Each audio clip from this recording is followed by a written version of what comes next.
Dirty little liars like you make me sick. You people steal everything. Flight attendant Brenda Matthews snatched the boarding pass from 8-year-old Amara Johnson's trembling hands.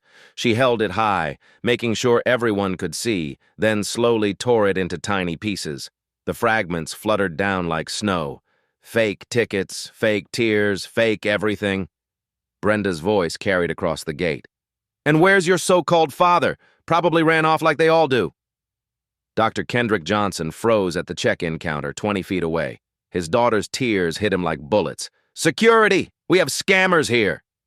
12 phones rose in unison. The live stream counter exploded. American Airlines Flight 447. Departure, 28 minutes. One assumption. One mistake. One father who owned 12% of the airline watched his child get destroyed. Have you ever watched power destroy innocence, not knowing that innocence held the real power all along? Flight departure, 26 minutes remaining.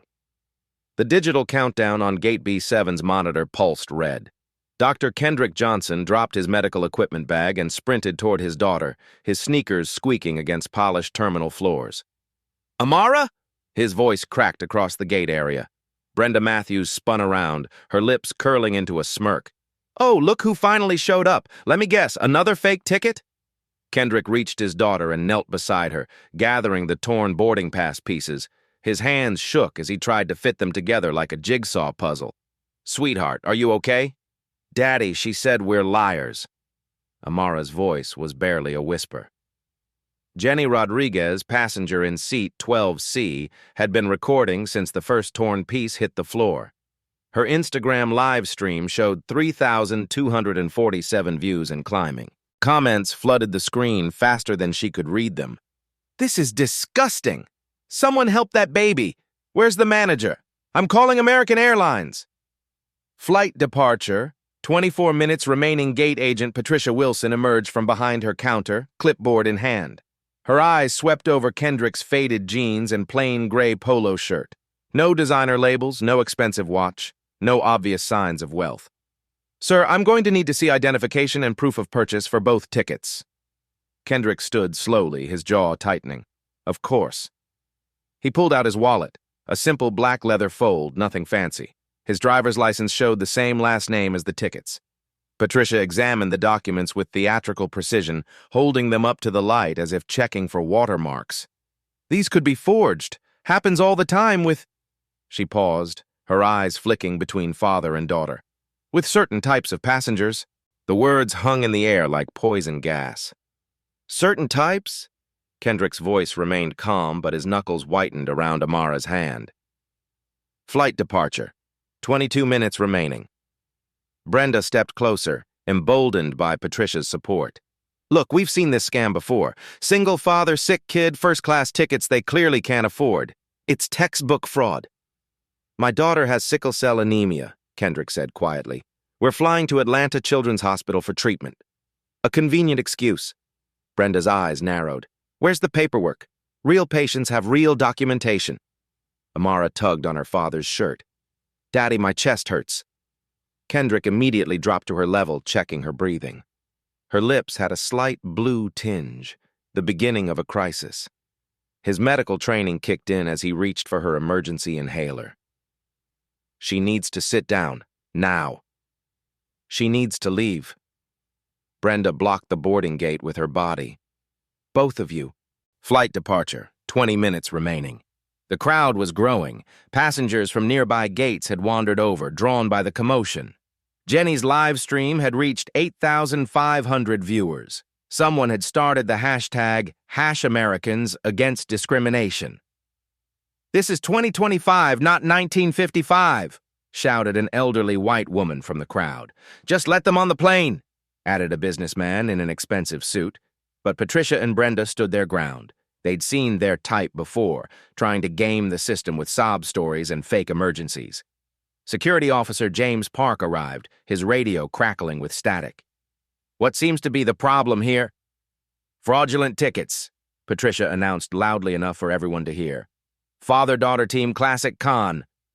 Officer Park looked down at Amara, who was now sitting on the floor, struggling to breathe properly. Something didn't feel right about this situation, but airline personnel had authority in these matters, Sir, I'm going to need you to come with me while we sort this out. Flight departure, 18 minutes remaining. Kendrick's phone buzzed. A text from his assistant. Board meeting moved to 3 p.m. Emergency vote on quarterly projections. He deleted it without responding. Right now, nothing mattered except his daughter. Please, he said to Officer Park. Look at her. She's having a medical episode. The stress is triggering her condition. Amara's breathing was becoming more labored. Her sickle cell disease meant that stress, dehydration, or altitude changes could trigger a painful crisis. The humiliation and anxiety were doing exactly what Kendrick had feared. Daddy, she whispered. I'm here, Princess. Just breathe with me. But Brenda wasn't finished. Oh, how touching. The acting lessons really paid off, didn't they? Flight departure, 16 minutes remaining. Jenny's live stream exploded. The viewer count hit 12,000. Screenshots were being shared across Twitter, Facebook, and TikTok faster than the platforms could track them. Someone had pulled up American Airlines customer service number and was posting it in the comments. Others were tagging news outlets and civil rights organizations. The hashtag #HashGroundThePlane started trending. Patricia noticed the crowd's growing hostility and doubled down. People, please return to your gates. This is a routine security matter. Routine? A young black woman pushed forward. Y'all would never treat a white family like this. This isn't about race, Brenda snapped. This is about fraud prevention. Flight departure, 14 minutes remaining. Kendrick carefully helped Amara to her feet. In her small hand, she clutched something that caught the light. A medical alert bracelet with custom engraving. Most people wouldn't think to look closely at a child's medical jewelry. Daddy, can I call Grandma Rose? Amara's voice was weak but determined. Not right now, sweetheart. But Amara was already reaching into her small purple backpack, pulling out her phone. It wasn't a cheap device. It was the latest iPhone with a custom case that looked expensive up close. She scrolled through her contacts with the practiced ease of a child who'd grown up with technology. Her finger paused over one entry. Emergency, Dad's office. Flight departure, 12 minutes remaining. The boarding announcement echoed through the gate area. American Airlines Flight 447 to Atlanta. We will begin boarding first-class passengers in 10 minutes. All first-class passengers except 2. Kendrick looked at his daughter, then at the crowd of strangers who had become unwitting witnesses to their humiliation. Jenny's live stream was now at 15,000 viewers and climbing. Amara, he said quietly, remember what I taught you about quiet strength? She nodded, her small hand steady as she typed a single text message. Code red, gate B7, need help. The message went to a contact simply labeled, Board Emergency Line.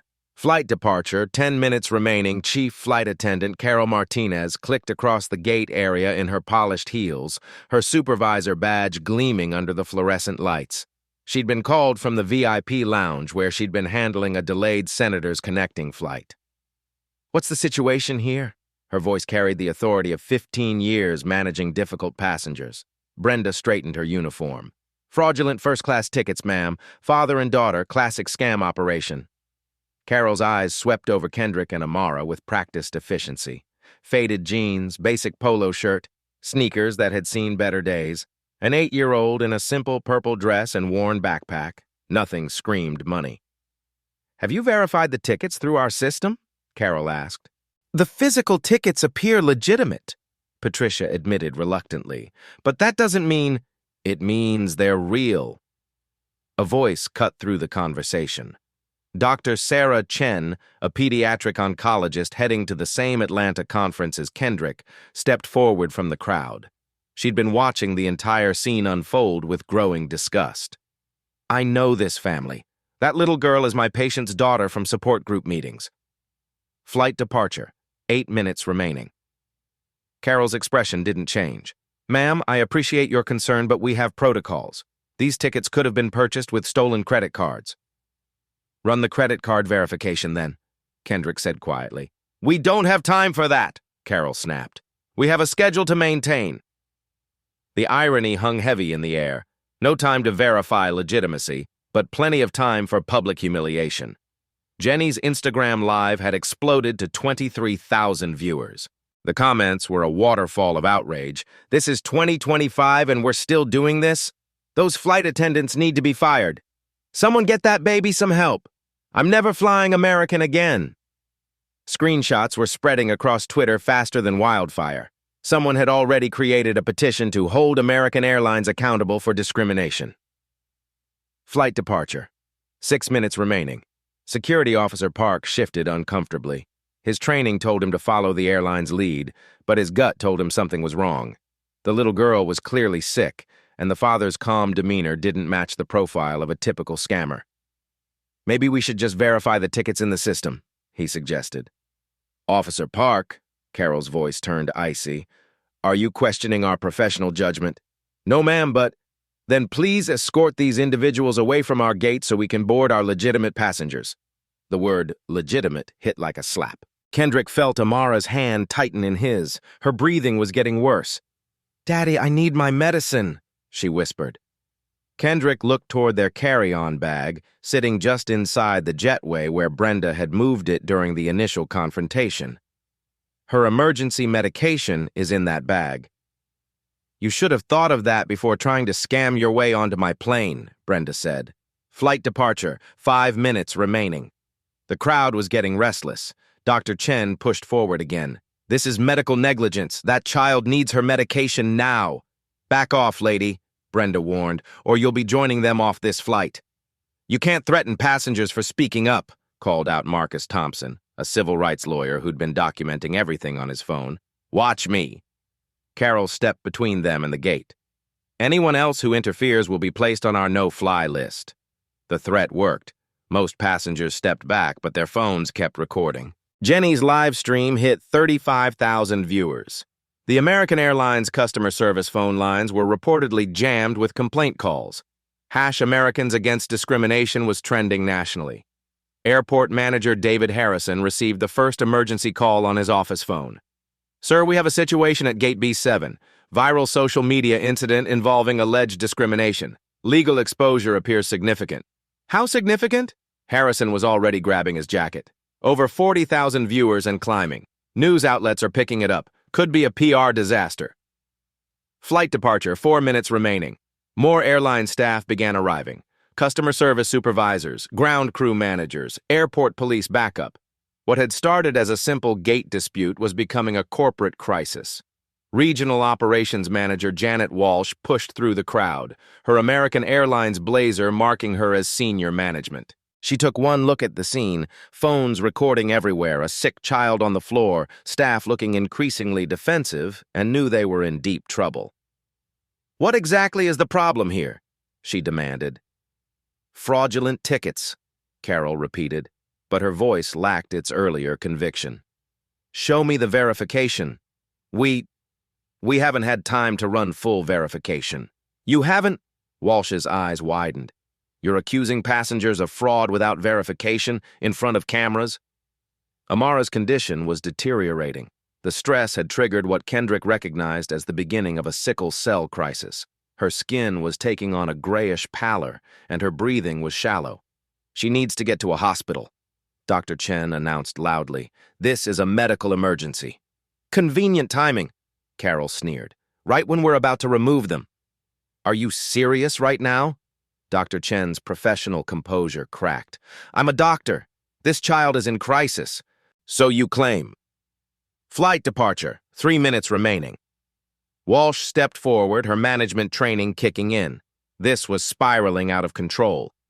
Let's everyone take a step back. Sir, I apologize for this confusion. Let me personally verify your tickets. Too late for that, Brenda muttered under her breath, but loud enough for the microphones to catch. Excuse me? Walsh turned on her subordinate. I said it's too late. We've already established they're fraudulent. You've established nothing without system verification. The crowd sensed the shift in power dynamics. Murmurs of approval rippled through the witnesses as management began questioning the crew's actions. Jenny's live stream chat exploded with comments. Finally, someone with sense! Fire all of them! That little girl needs help! Justice is coming! Flight departure. 2 minutes remaining. Kendrick knelt beside his daughter, pulling out his own phone. he scrolled to a contact labeled simply emergency. His thumb hovered over the call button. Amara, remember what we practiced? She nodded weakly and pulled out her phone again. This time she opened an app that looked like a standard airline app, but the interface was different. Premium, exclusive, Chairman's Circle Elite status. Account, Johnson Family Trust. Available balance, $2.4 million. Walsh noticed the expensive phone in the child's hands. Something clicked. Sir, may I see your identification again? Kendrick handed over his driver's license. Walsh's eyes widened as she read the name, then looked more carefully at the man in front of her. Dr. Johnson? Kendrick Johnson? Yes. The Dr. Johnson from MedTech Innovations? That's correct. The crowd fell silent. Even Brenda seemed to sense that something had shifted. Flight departure. 1 minute remaining. Final boarding call for American Airlines Flight 447 to Atlanta. The gate was chaotic now. Legitimate first-class passengers were demanding to board. The crowd of witnesses had grown to over 50 people. Airport security supervisors were being called to manage the situation. Carol grabbed her radio. Operations, we need additional security at Gate B7. Multiple disruptive passengers refusing to comply with crew instructions. That's not what's happening, shouted Jenny, still streaming live. They're discriminating against a sick child. Turn off that camera or you're off this flight too. Actually, Marcus Thompson stepped forward, his lawyer instincts kicking in. She has every legal right to record in a public area of the airport. Sir, I need to do what? Exercise my constitutional rights? Document potential civil rights violations? Walsh was frantically typing on her tablet, pulling up passenger information. The system was slow, but eventually the data loaded. Her face went pale. Flight departure, time expired. Kendrick made his decision. He pressed the emergency contact on his phone. Code red confirmed, he said quietly into the phone. Gate B7, American Airlines Flight 447. The voice on the other end was crisp, professional. Understood, Dr. Johnson. Emergency protocols activated. Stand by. Amara looked up at her father with tired eyes. Daddy, should I send the message now? Not yet, Princess. Let's give them one more chance to do the right thing. The gate monitor flashed red. Boarding delayed, operational issue. Carol's radio crackled. Gate B7, this is operations. We're showing a system hold on Flight 447. Please confirm my status. What system holds? Carol grabbed her radio. We're ready for departure. Negative, B7. Flight is grounded pending executive review. Please maintain the current passenger manifest and prepare for management arrival.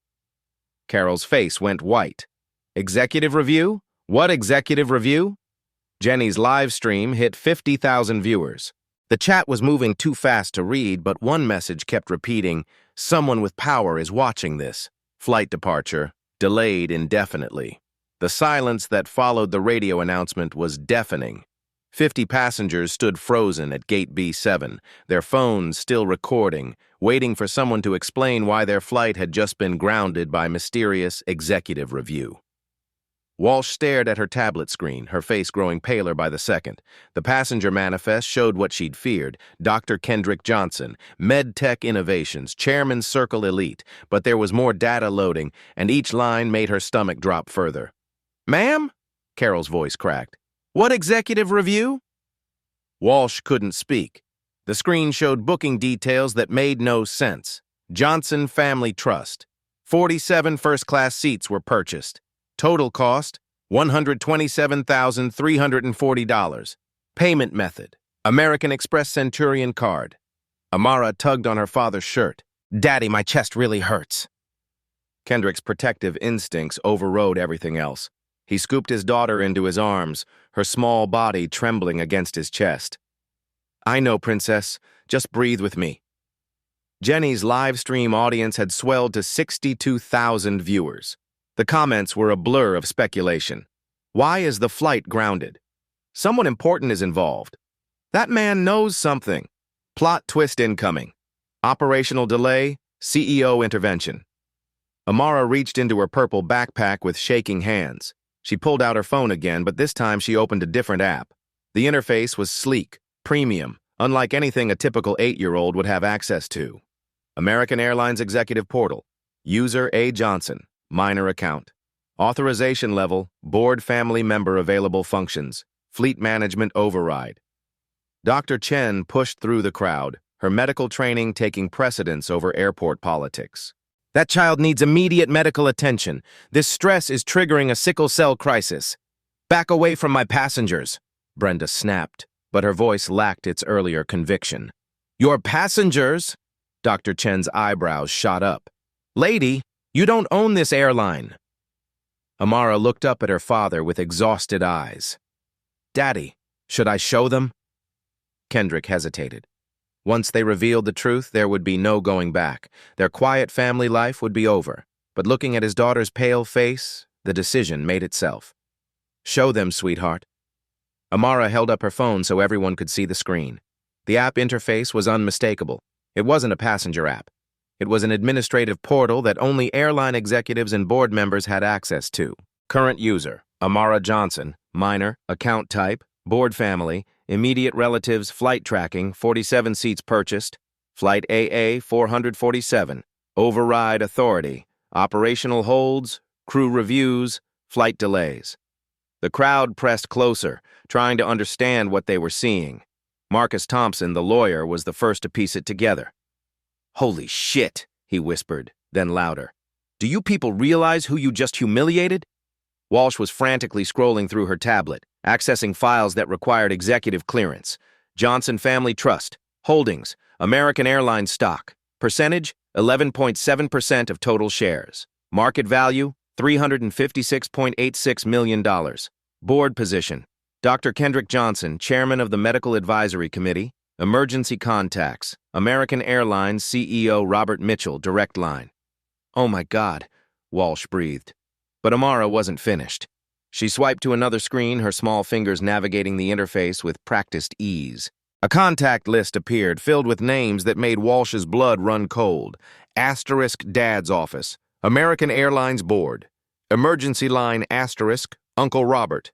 CEO, direct asterisk, Grandma Rose. Investor Relations VP, asterisk, Dr. Marcus Williams. Memorial Foundation. Board Chairman Brenda's confident smirk disappeared like smoke. She took a step backward, her eyes fixed on the phone screen, trying to process what she was seeing. Carol stepped closer to Walsh's tablet, reading over her shoulder. When she saw the shareholding percentage, her knees nearly buckled. Officer Park noticed the expensive medical equipment scattered around Amara's feet. Devices he'd mistaken for toys were actually sophisticated monitoring equipment worth thousands of dollars. Patricia's hands shook as she realized she'd accused the daughter of one of American Airlines' largest shareholders of ticket fraud. Jenny's live stream audience erupted. She's connected to the airline. Her family owns the company. Owns the I. This is about to get real. Heads are gonna roll. Amara's phone showed one unread message in a thread labeled Emergency Board Meeting. Vote scheduled for 3:15 p.m. Quarterly projections and operational oversight review. Your attendance is required. Uncle Robert. The timestamp showed the message had been sent 20 minutes ago, right around the time the confrontation began. But there was another contact that no one had noticed yet, buried in her favorites list. Emergency, Dad's work phone.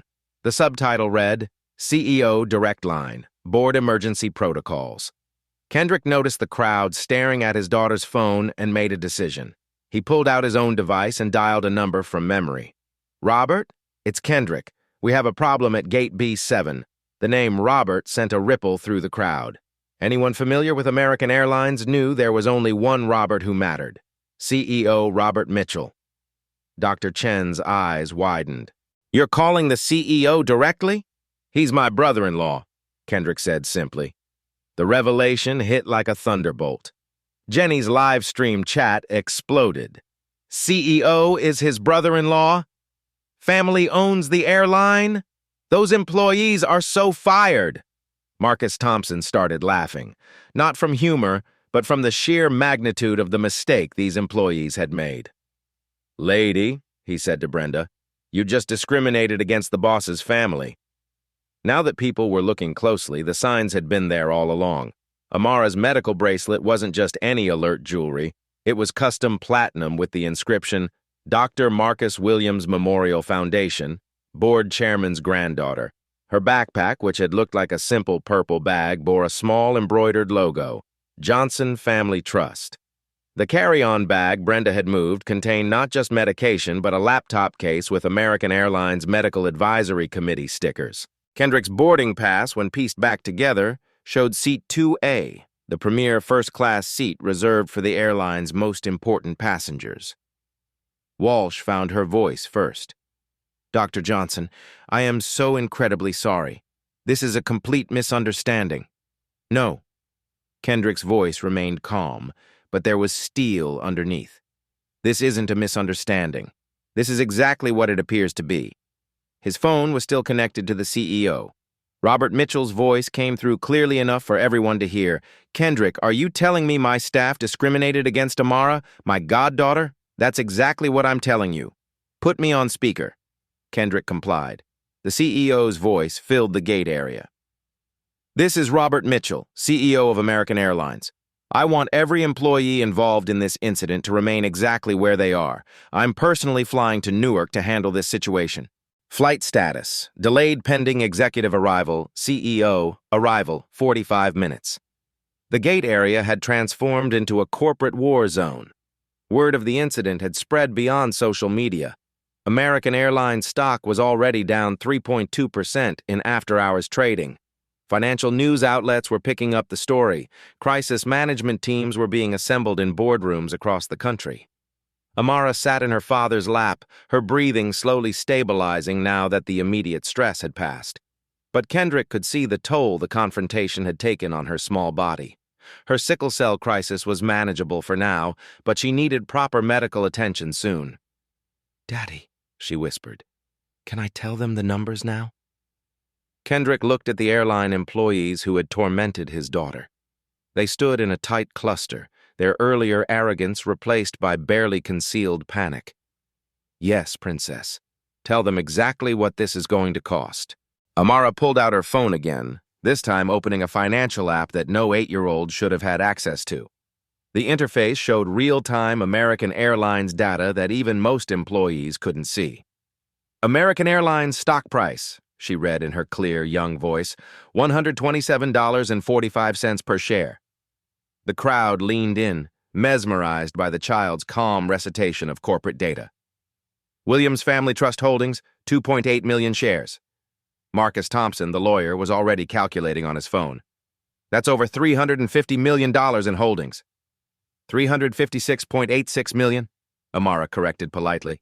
Annual shareholder voting power, 11.7%. Jenny's live-stream chat exploded with real-time commentary. "She's reading stock data like a CFO. This kid knows more about the airline than the employees. They messed with the wrong family. Stock is tanking in real time."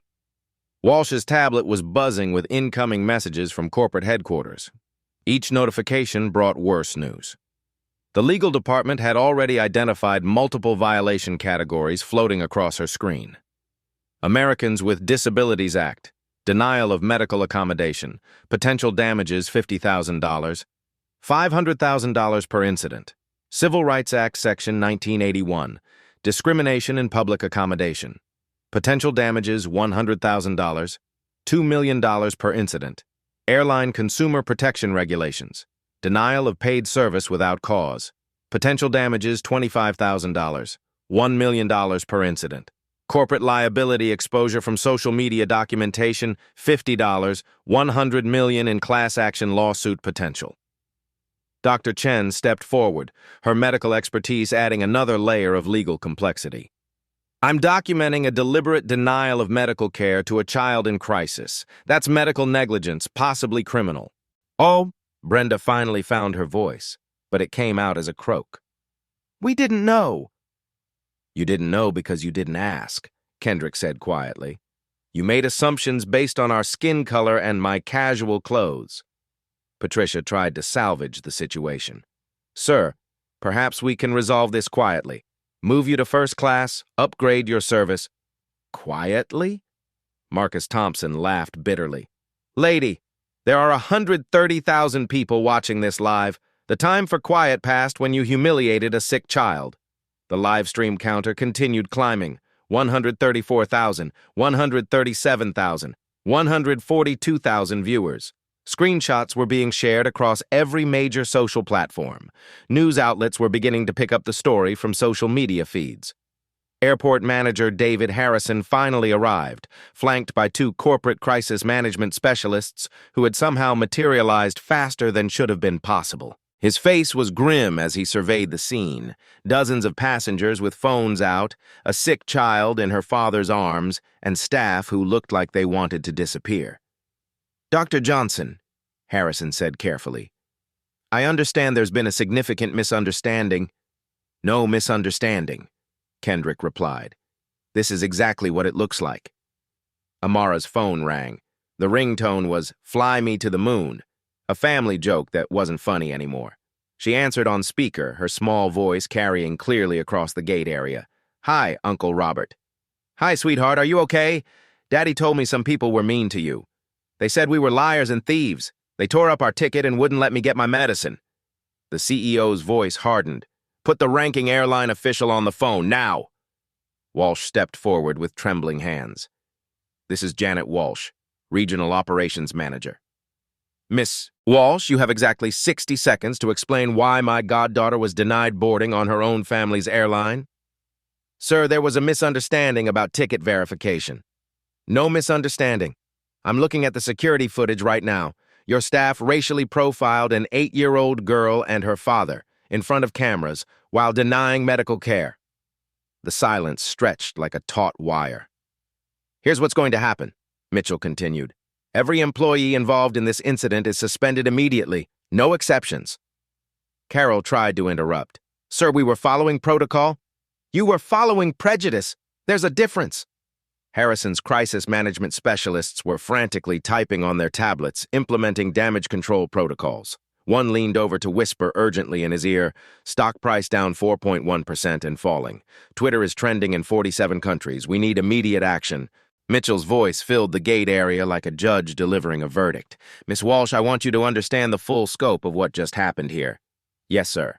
"The Johnson Family Trust doesn't just own stock in American Airlines. They control pension funds worth $2.4 billion. Those funds represent 847,000 passengers annually." Walsh's face went white. She was doing the math. Revenue impact, customer lifetime value, network effects. "Dr. Johnson sits on our medical advisory committee. His foundation provides medical transport for critically ill children. His research has saved us millions in liability insurance by improving our medical emergency protocols." Amara coughed slightly, and Kendrick immediately checked her breathing. The gesture wasn't lost on anyone watching. Several passengers in the crowd were visibly emotional, some wiping away tears. "But more importantly," Mitchell's voice grew cold, "Amara is my brother's daughter. She calls me Uncle Robert because I'm married to her aunt. She's not just a shareholder, she's family." Dr. Chen moved closer to Amara, her medical training overriding corporate politics. "Her oxygen saturation is low. She needs to be evaluated by a physician immediately." "The nearest children's hospital is 20 minutes away," Harrison said, pulling out his phone. "No," Kendrick said firmly. "She has an appointment at Atlanta Children's Hospital, that's why we're here." "Sir, given her condition is stable. What's not stable is your airline's reputation." The CEO's ultimatum was delivered with surgical precision. "Here are your options. Option 1, full accountability, immediate termination of involved staff, comprehensive policy reform, and a public apology.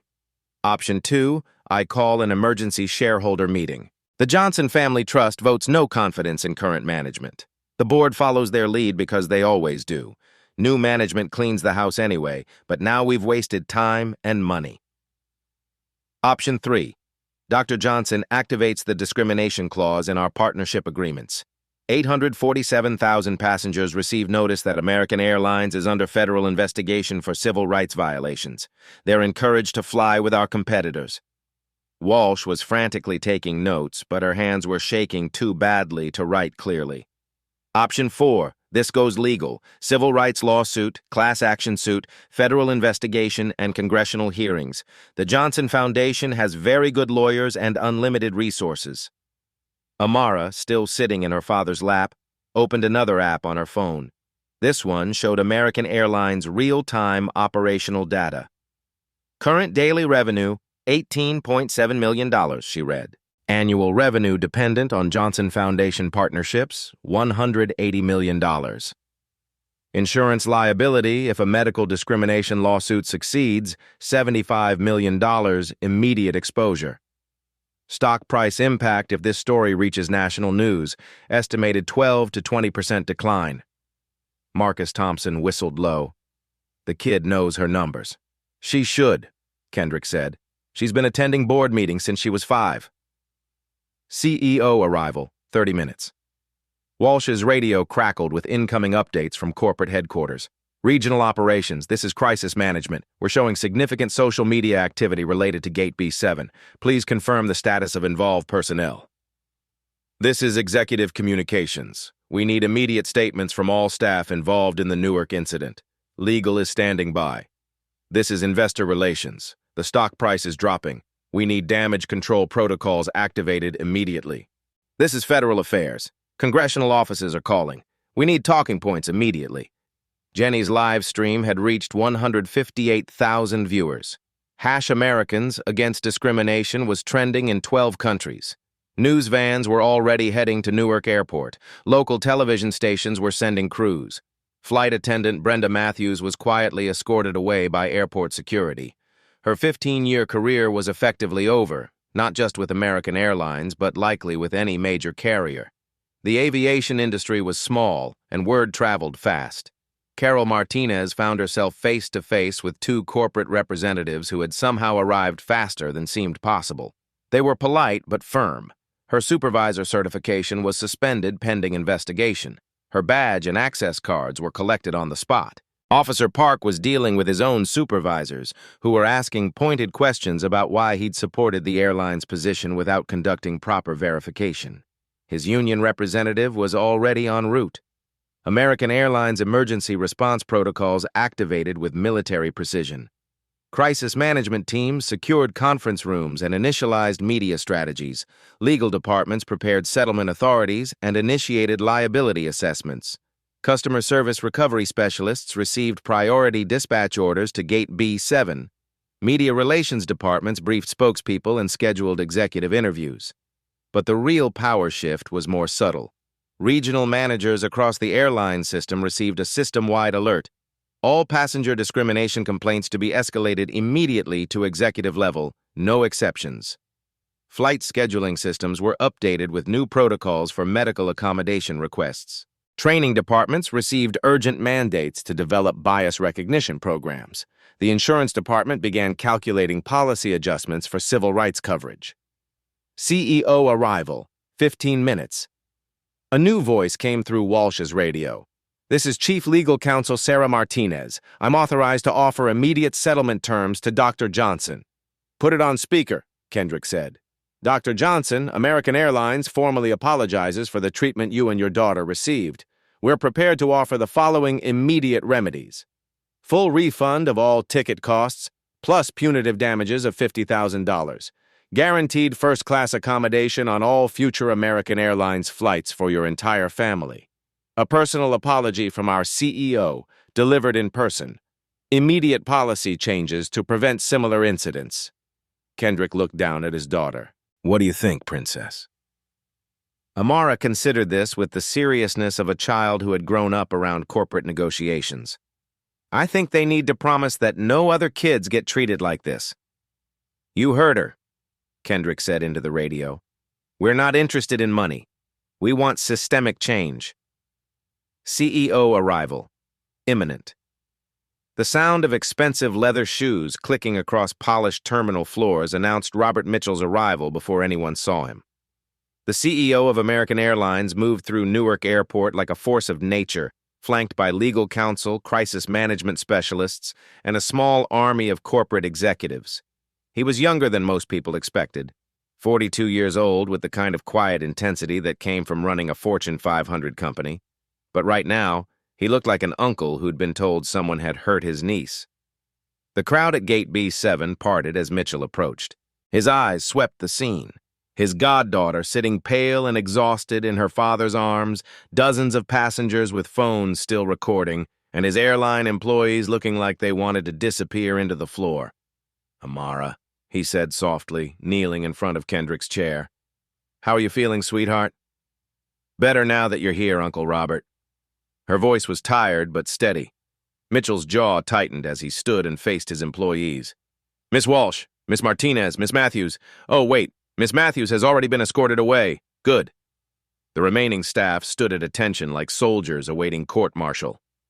"Explain to me," Mitchell said, his voice deadly calm, "how 3 experienced airline professionals decided that an 8-year-old girl with a first-class ticket was running a scam operation." Walsh tried to speak first. "Sir, the tickets appeared suspicious." "Appeared suspicious? How?" "They were purchased through our own system with a valid credit card from an account holder we've known for 15 years. The passengers didn't look like they could afford first-class—" "Stop!" Mitchell held up a hand. "Did you just tell me that you profiled passengers based on their appearance?" The silence was damning. Jenny's live stream had reached 203,000 viewers. The chat was moving so fast it looked like digital static. "CEO is pissed. Justice is coming. Those employees are done. This is what accountability looks like." Mitchell turned to address the crowd of passengers who had witnessed the entire incident.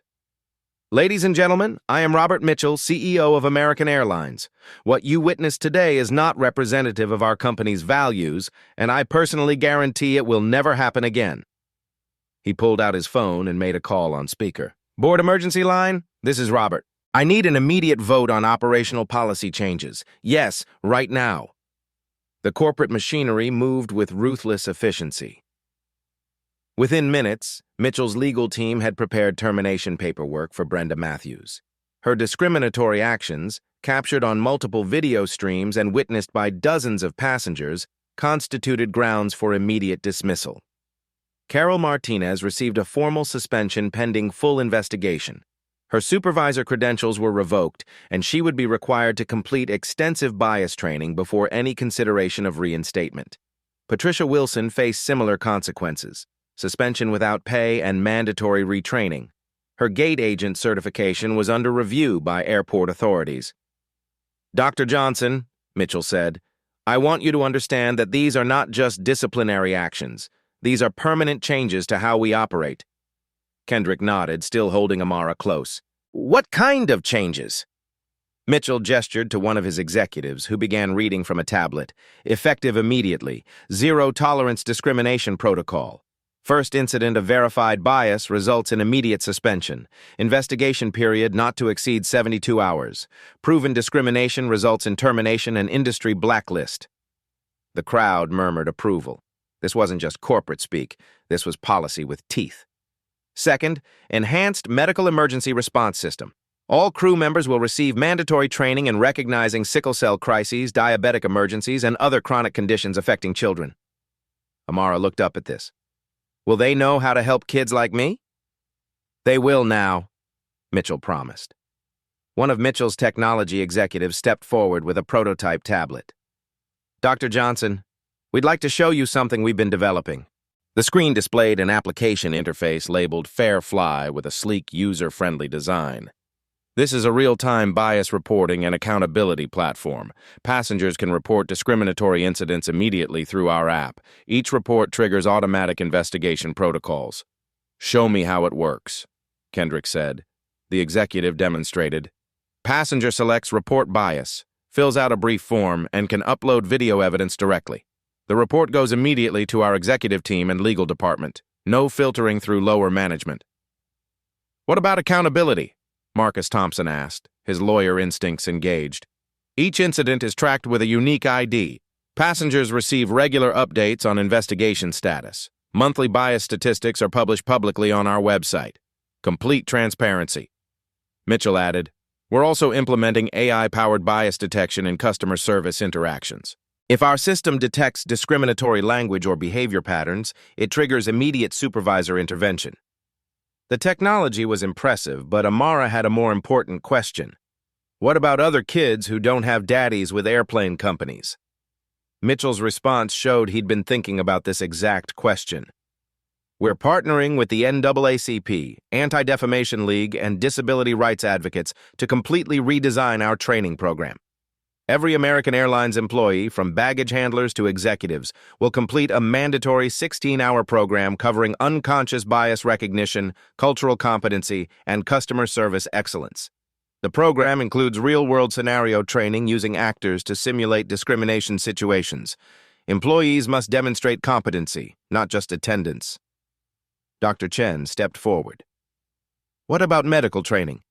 This child could have died if her crisis had escalated.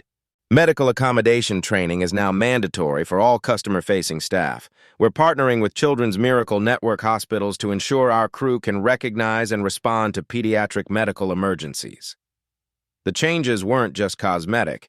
They represented a fundamental shift in how the airline would operate. Mitchell's CFO joined the group, carrying a leather portfolio. Dr. Johnson, we want to put our money where our mouth is. $2.5 million immediate donation to the Sickle Cell Disease Foundation. $50,000 annual scholarship fund for underrepresented students pursuing careers in aviation. Free medical transport program for chronically ill children who need specialized care in distant cities. Partnership agreement with Children's Miracle Network hospitals to provide emergency transportation nationwide. Amara's eyes lit up at this last point. Really? Other sick kids won't have to worry about airplane tickets? Never again, Mitchell promised. But there was more. The CFO continued. We're also establishing the Amara Johnson Dignity and Travel Fund. This foundation will investigate discrimination complaints across all airlines and advocate for industry-wide policy changes. Mitchell's ambitions extended beyond American Airlines. We're sharing our new bias detection technology with other carriers. This isn't about competitive advantage. It's about human dignity. We're proposing industry-wide standards for discrimination reporting. Every major airline should have real-time bias monitoring. Congressional testimony is scheduled for next month. We're advocating for federal legislation requiring bias training for all transportation employees. International partnerships are being developed. We want these standards implemented globally. The scope was breathtaking. One incident at Gate B7 was driving transformation across an entire industry. Dr. Chen had been monitoring Amara throughout the conversation. Her condition is stable, but she should be evaluated soon. Mitchell immediately activated the airline's medical emergency protocols. We have a medical transport aircraft standing by. Dr. Johnson, we can have you in Atlanta within 2 hours. The Children's Hospital has been notified. Dr. Sarah Patterson, head of pediatric hematology, is expecting Amara personally. All medical expenses related to this incident will be covered by American Airlines. Kendrick looked at his daughter. What do you think, Princess? Ready to see Dr. Patterson? Amara nodded, then looked at the crowd of passengers who had supported her. Can I say something first? Mitchell helped Amara stand so everyone could see her clearly. Jenny adjusted her phone to capture the moment. I want to thank everyone who stood up for me today, Amara said, her young voice carrying across the gate area. My daddy always tells me that change happens when good people refuse to stay quiet. The crowd was silent, hanging on every word. I hope this helps other kids who look like me. Nobody should be treated badly because of their skin color or because they're sick. And I hope those people who were mean to me learn to be better. Daddy says everyone deserves a second chance if they're willing to change. The crowd erupted in applause. Jenny's live stream chat is filled with heart emojis and crying faces. Mitchell personally escorted Kendrick and Amara to the medical transport aircraft. The plane was equipped with pediatric medical equipment and staffed with a flight nurse specializing in sickle cell care. As they boarded, Amara turned back to wave at the crowd still gathered at Gate B7. Many were crying. All were recording this moment of justice and dignity. Uncle Robert, she said as they settled into the luxurious cabin, do you think this will really help other kids? I think you just changed the world, sweetheart. Flight status. Medical transport departing 6 months later. The Amara Johnson Dignity and Travel Fund had processed 847 discrimination complaints across 12 airlines. Each case was investigated with the same thoroughness that had transformed American Airlines policies. Amara, now healthier thanks to her Atlanta treatment, had become the youngest spokesperson for sickle cell awareness. Her testimony before Congress led to the Pediatric Medical Accommodation Act, requiring all transportation companies to train staff in childhood chronic illness recognition. Dr. Kendrick Johnson joined American Airlines Board of Directors, ensuring that profit never again superseded human dignity. The Fairfly app had been downloaded 2.3 million times, creating an industry-wide accountability network. The Williams Family Trust expanded beyond medical research into aviation equality. Their scholarship program had enrolled 127 minority students in pilot training programs, breaking barriers in an industry that had excluded too many for too long. Quiet dignity had proven more powerful than loud confrontation. Strategic thinking has achieved more than emotional reaction. Data-driven action had created lasting change where hollow promises had failed. Most importantly, no child would face what Amara had endured at Gate B7. Have you witnessed injustice that could spark change? Share your story in the comments below. When we document discrimination, we create accountability. When we stand together, we transform systems. Every voice deserves to be heard. Every child deserves respect. Every traveler deserves dignity. Subscribe to Black Voices Uncut for more stories of quiet power creating loud change. Hit that notification bell, because courage comes in all sizes and change begins with each of us. At Black Voices Uncut, we don't polish away the pain or water down the message. We tell it like it is because the truth deserves nothing less. If today's story spoke to you, click like, join the conversation in the comments, and subscribe so you'll be here for the next Uncut Voice.